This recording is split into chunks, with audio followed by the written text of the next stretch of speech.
The Hub is brought to you by Docomo Pacific Business and Leo Palace Resort, Guam.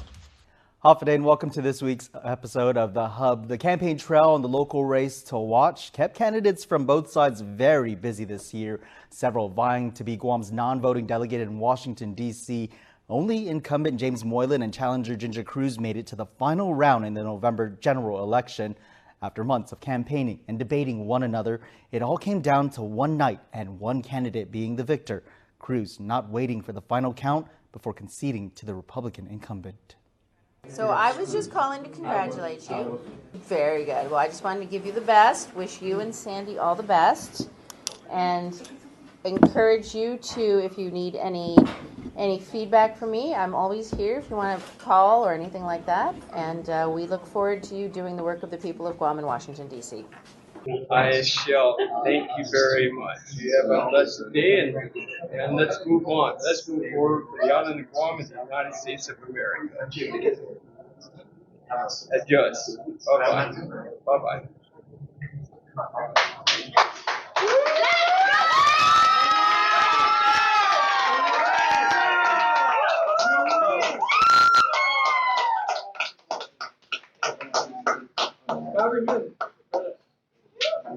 We got the Republican majority in the Senate. Yeah, we got it all the way. We got my friends behind me. I have my supporters here. We have our new senators as well. Yeah! Fantastic day. I want to thank the people of Guam coming out to vote and supporting us. And we had some great ideas, and we want to move forward. Right? The race is basically, when we need the official count for Guam Election Commission, but basically we know what we need to do. We have excellent folks right around us. We have excellent supporters. Now let's go. Congressman James Moylan taking the win and heading into his second term as Guam's delegate. He wasted no time getting back to the nation's capital. That's where we caught up with him post-election. Congressman Moylan, first off, congratulations. Oh, thank you. We weren't talking not too long ago, but now I'm back in D.C. because of the people's choice. So I appreciate your interviews with us. Of course. So let's get right to it. How do you feel that you get to serve a second term now in representing the island in D.C.? Of course, that's really exciting, and that's what we wanted. My team's ready to do this. We have our plan of action, and I'm actually back in D.C. I just got off the plane here, took the metro back to my office, and looking at some stuff I got to get done tonight. Plus, we're going to get into the appropriation measures where we have a lot of great things in line for Guam to ensure that none of those amendments fall off. So we got an important mission this month all to get done before Thanksgiving, and also to meet the new members of Congress too. Certainly a lot to be thankful for now that you get to start your second term, but let's reflect a bit first on your freshman year as our congressman. What would you like to remind the people of some of your biggest accomplishments that you and the team were able to carry out? Well, there's several. Of course, we help the police department with their needs and fire department with their needs as well. The government of Guam with $5.2 billion also, which is why we see a surplus in the revenues, unappropriated funds going to the general fund. That's all through tax-generated money coming in through the revenues that the buildup has done for us. We're watching that buildup also closely. We understand this has to be done with the one island report approach, and has to be done right, and also protecting our culture and our traditions too. So with that in mind, I'm looking forward to even more stuff that we need to get done. We got these committees down and going to fight to keep our same committees. I'm sure that's pretty good to go with the natural resources, with foreign affairs being the most recent one, and of course with the House Armed Services too. All key committees for the island of Guam that I'm proud to represent and have that voice for us. Yeah, if I may, if you don't mind just going through the committees with me, let's start first with the House Armed Services Committee. How's being a part of that been very key and essential to the people? Well, first we gave them the education of where Guam is at. We were able to have a congressional delegation come on out with the chairman. That's one of the first things I did. and the 118th is to invite them to Guam. Chairman Mike Rogers accepted that, and we brought a delegation on out. And of course, we stopped in the whole Indo-PACOM area. But they realized the distance, they realized what we have going, and that was shortly after Typhoon Mawar, which we were really helpful in getting more FEMA money into Guam too for the rebuilding of the island. So with House Armed Services now, and then we also have our missile defense, we were able to increase the funding by $180 million on this budget because the president only gave $100 million, but we increased it significantly in the House because we understand the threat from the Communist Chinese Party, and we're willing to, the nation wants to defend the homeland, the nation wants to protect the residents, 170 residents, 1,000 residents of Guam, protect our people and protect our lives. So that's very important, and that's why it's important to have stability in Congress, to grow your friendship, to bring them on out, have them educated, to help them understand. You just don't do that in 1 year or 2 years, but it grows. It grows with building that trust with your colleagues. More from our discussion with Congressman Moylan in a moment. You're watching The Hub. The Hub is brought to you by Docomo Pacific Business and Leo Palace Resort, Guam. I could feel it, I won't come down. I could see it with all that.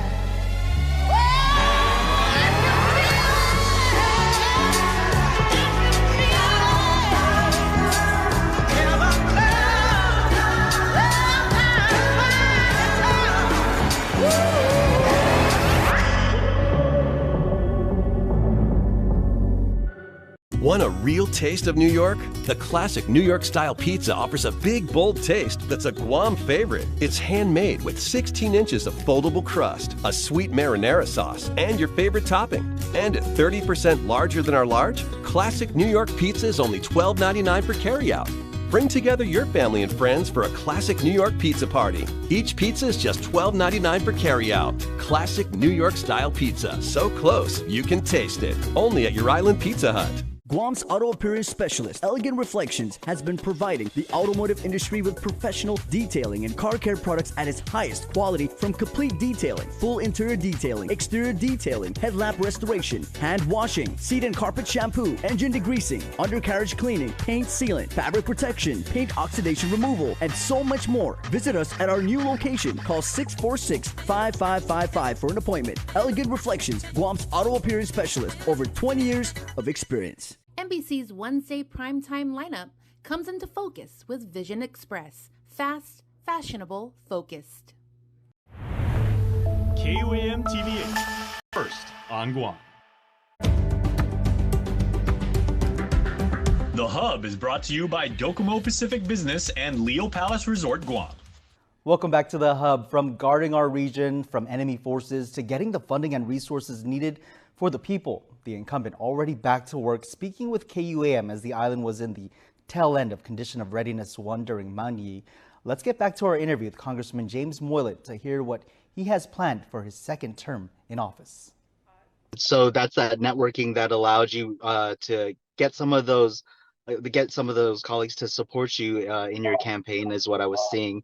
And so what's next?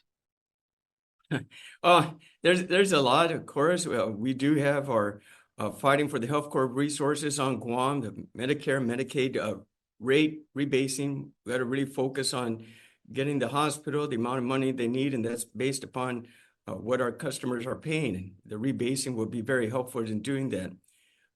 Securing more investments for the island of Guam, investing in our power infrastructure too, with cooperation with the military buildup and the missile defense. The Power Authority, I believe their number one customers are the military. And so this would help us harden our infrastructure for the power. And then, of course, most concerning is something for me is, which I am as well, a veteran, and that's we're moving forward. We got good ground in getting and advocating for regional office, which it takes a step at a time, and completing a study for the regional medical center too. That's our long-term goals, but we're going to keep this in front in the 119th Congress. So, but in the meantime, starting tomorrow, I'm going to be out there on the floor and working hard for those appropriation measures to make sure things get through. We even have votes tonight as well. So I came at the right time, and I haven't figured out what time that is in Guam because my watch doesn't even work. It just doesn't work because I'm in too many time zones at once. But I'm excited to be here, Nick. Thank you for that. And with regard to the military buildup, there's so much moving parts that have been ongoing for the past couple of decades, as you're well aware, even things that you were involved in when you were in the legislature. What are some of your priorities with regard to the buildup? Well, I think what I'm looking at right now is we have that testing coming up for the missile defense system in December. And this is critical to show our Congress members that we can have this practice round over open waters that can show how well we're doing. But this we had to expedite this process. The quicker we are at doing this, the more secure we are against our aggressor. So keeping that money coming on in is an important part to make this happen. So missile defense and of course, the buildup is still going along. We also had to help a lot with our Port Authority to ensure that they get their cranes necessary, because we know that's at a stable or it's at a dangerous situation right now of failing, and we can't let that, because that will stop everything. That will stop our buildup. That would drastically increase our cost of goods. It will be very difficult to manage. That's why we had to make that a priority too. In addition, we did get additional funding, $300 million for the glass breakwater, which is one storm away of failing. And I'm so glad that at least we're still praying that this typhoon that's coming to the island is just going to kind of blow over us and not allow anything to happen drastically. But the glass breakwater is also important. We had the fundings there, and the military is going to start the process and start strengthening that so it doesn't get destroyed too. So all critical things, especially with our port and additional funding to continue so we can get the buildup going and we get the supplies we need for the people of Guam. Moylan's victory comes as a red wave moves across the nation and even right here at home. I'll look at the GOP taking the majority alongside a Republican president. Keep it here. You're watching The Hub.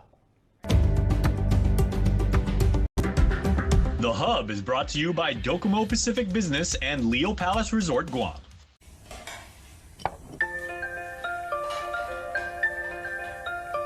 Honey, do you want some milk? Do you ever wonder how your favorite products make their way into your local stores? Most arrive on state-of-the-art Matson vessels that transport containers of food, household items, equipment, and supplies into the islands every week. Because we know that you depend on us, we work closely with our partners to ensure that our shipments arrive on time, all the time, so you can find your favorite products when you need them. We transport the region's most precious cargo that supports successful businesses and promotes a better quality of life for our families. Matson is proud to have been the hometown shipping carrier for Guam, the CNMI, and Micronesia for the past 25 years, and you can count on us to be here for generations to come. Taco Bell Cantina chicken burrito? What do you need that for? Chicken doesn't have to be flavorless, I guess. Here we go. It can be tender and slow roasted. Slow roasted? That sounds lazy to me. The holidays can be a tough time for the modern chicken eater. A burrito on what could be Gam Gam's last holiday? What'd she say? But don't worry, there's hope for every family. Cantina chicken is winning hearts and mouths across the country. Because a future this delicious can't be ignored for long. Put it down. Forgive me, Gam Gam. A new era of chicken is here to stay. The Hub is brought to you by Docomo Pacific Business and Leo Palace Resort, Guam. Welcome back to The Hub. Guam Delegate James Moylan is part of the majority in the House of Representatives in D.C. Republican leaders in the House are laying out their agenda for the next Congress. House GOP leaders held a press conference on the steps of the chamber. In the briefing, they claimed Republican control of the House. In the remarks, Republican leaders say they will work with the Senate to advance President-elect Trump's vision for America. North Carolina Representative Richard Hudson. You broke it. Now Republicans have a mandate to fix it. If we deliver on the promises we campaigned on, I'm confident the American people will reward our success. I'm ready to get back to work. Let's get it done. Minnesota Representative Tom Emmer. 1 week ago today, Americans elected a Republican president, a Republican Senate, and a Republican House with a mandate for change, a mandate for more affordable cost of living, secure borders, less crime in our streets, and a restoration of American dominance on the world stage, a mandate to put America first and make this country great again. Louisiana Representative Steve Scalise. And the other side is sitting around trying to blame themselves and assign blame for what the reason was for their failure, but they still will not admit the real problem why Democrats were rejected at the polls last week. It was because they had no answers. They had no message to those families who were struggling. They wanted to double down on the same failed far-left policies that they've been ramming through Washington for the last 4 years. And Louisiana Congressman Mike Johnson. And we got extraordinary candidates. We flipped blue seats to red as we planned, and we kept this majority. We expect that the majority will be larger than last time. We still have a number of races outstanding, but we're very optimistic about those. And we are looking forward to governing in unified government beginning in January. It's true that on Tuesday, voters rejected what they really felt was the misery of the last 4 years. We're moving on and we're turning the page. And this is something that the American people desperately need and deserve. Republicans in the House and Senate have a mandate. It's true. It was a decisive win across the nation. The American people want us to implement and deliver that America First agenda.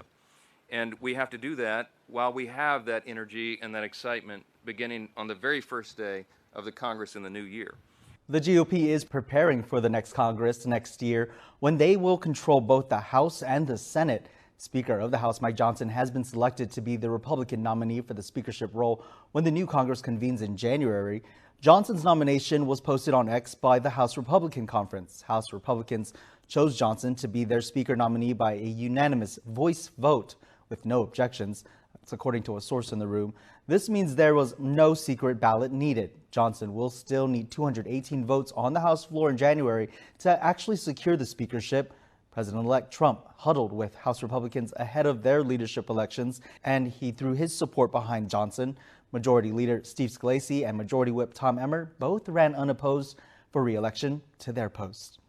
President-elect Trump's selection of Congressman Matt Gaetz for Attorney General immediately drawing strong reaction from both Republicans and Democrats. Garrett Hickey is at the Capitol. Tonight, President-elect Trump's selection of Florida Congressman Matt Gaetz for Attorney General already sending shockwaves through Washington.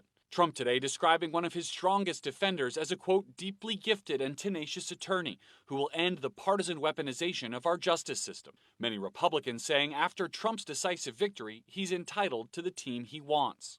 I like Matt a lot. I know him very well, and I'm confident that if the Senate confirms him, he would do a good job. But he's also facing bipartisan backlash from both Democrats. This feels like a red alert moment for democracy. I would describe it as God-tier level trolling. And Republicans. Mr. Gaetz breaks things to breaks things, and then once he breaks it even more. And that is somebody who should not be the Attorney General of the United States.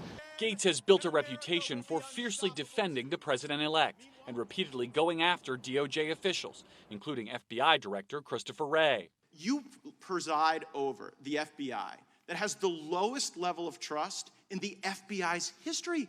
Tonight, Gaetz texting me, quote, I'm honored by the president's trust and confidence. Trump has repeatedly attacked the legal battles he faced as political prosecutions and has had rocky relationships with his previous attorney generals, including Jeff Sessions. And I put an attorney general that never took control of the Justice Department, Jeff Sessions. In Gaetz, he would have an AG that, critics say, would be more willing to do his bidding. Gaetz would have to be confirmed by a Republican Senate. And one likely concern, the DOJ and FBI investigated Gaetz for possible sex trafficking, but the case ended in 2023 without any charges filed. Gaetz denied any wrongdoing. Tonight, many Republicans backing Trump's choice. Matt Gaetz and I, there's no question that we've had our differences. They've been very public about it. I completely trust President Trump's decision-making on this one. What do you think the selection of Matt Gaetz says about what Donald Trump thinks about the Department of Justice?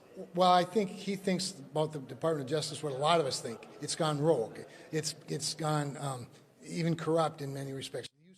Keep it here. Our interview with Congressman Moylan continues to wrap up this episode of The Hub. The Hub is brought to you by Docomo Pacific Business and Leo Palace Resort, Guam.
The Hub is brought to you by Docomo Pacific Business and Leo Palace Resort, Guam.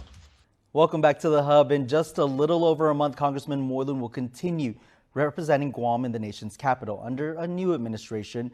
So we asked him what lessons he's learned to bring into the new year. In your first term, were you able to observe or recognize some of the challenges, seeing as Guam is so far removed from the rest of the states and the nations, even some of the other territories that are even closer? Have you been able to identify some of those challenges, and how do you plan to address, if any? Well, yeah. Now that I'm a sophomore, I have more friends in there, so that we skipped over the first part, right? We're not new kids in the block, and it looks like the Republican will maintain the majority in the House. We know we're still waiting on a few seats in California, but we're pretty confident that we got this. And now that we have the Senate and we also have the White House, this is the way we can make things even go quicker and focus on what we need to for the island. Especially, I'm happy for Guam, where we had the Senate after 16 years. Now we have the majority in Senate too. So all good things. I'm looking forward to working together with these folks. But these relationships must continue on. I'm going to meet new people as well and make sure to invite them to Guam too, depending on their committees, and how we can work better together. So, you know, now that I get the ropes down, I'm not the smartest kid on the block, but I'm learning pretty quickly, and we're moving things a lot faster. We learn as we go. And so I'm glad that you mentioned, I mean, it was ultimately a red wave, both locally and nationally, and you're part of it. How do you plan to work best with the Trump administration? Oh, well, I'm a Republican, so I'm happy that Trump wins. You know, but we can also, of course, I can work both sides of the aisle. But some of my friends were nominated for key positions in the Trump administration, so that's a telephone call I can make for their assistance as well. So those are good things that I see, and I don't really see any difficulty, and I think we'll be focusing on the buildup and doing the right things for the island, since we're the most western U.S. part here, and our threat now is in the Indo-Pacific area, which we must protect. And it's good that we had the CFA agreement, or the new COFA agreement, done, where we have our allies are even more strong with us, and their support from the nation is even better. So we got a lot more friends than our adversaries do. So I feel confident with the Trump administration and the Senate and the House, which should be announced here in a day or so, that we can have a lot more coming our way for the island of Guam. And already in his first week in being president-elect, Trump had already mentioned some of the things that he's wanting to prioritize as soon as he's sworn back into the White House, including things like deportation, and addressing issues of women's health care, such as abortion. I wanted to just kind of get your take on what you're hearing so far and some of the things that he's pushed out. Yeah, well, that's the administration's wishes, and I haven't seen much coming out of the House yet at this point. But I know it's for us on Guam, healthcare issue is really strong, and those are the things I want to help the hospital with, getting their Medicare, Medicaid rebasing done, getting in more additional nurses, hopefully from the H-2Bs from the Philippines, just to help subsidize them, looking at Medicare portability going for the Philippines as well, while we strengthen our hospitals and get what we need in supplies. What do we do in the meantime? So I'm behind anything that supports better health for the people of Guam, and that is the way the administration is going. That's good, and I'm proud of that. Okay, and we'll wait to see how things go come the new year. What would you like to say to your supporters who allowed you to get another shot at representing the island? Well, I'd like to say to the island of Guam and those that came out to vote, your voice was heard. The vote is done. And now, as your member of Congress, I work together with everybody across the floor. And in DC, we're working really hard too. I have a great team here that is going to continue on with me and moving this forward with the more education that we have, a greater understanding, more friends that we have as well, to include our new member from CNMI, who won that replaced Kalili, my good friend Kalili. I gave her a call and said, hey, when you're here, I'm going to take you around, I'm going to introduce you, and we're going to make things happen. So we should look at a one Mariana's picture. And that's the way it should be. And I'm glad she's Republican too. You know, those are all good things as well. So I'm excited. We got a new year coming on up. This storm will pass us and we'll move on just like everything else. And we can celebrate the new year going into a lot of great things to look forward to. So thank you, the island of Guam. Thank you, people of Guam. Thank you for our friends in the military, and thank you for the residents of Guam. God bless you all. Thank you to Congressman Moreland for the time to speak with us and speak with you, the viewers. We appreciate you all watching and joining us for this episode of The Hub. Stay safe, and we'll see you soon.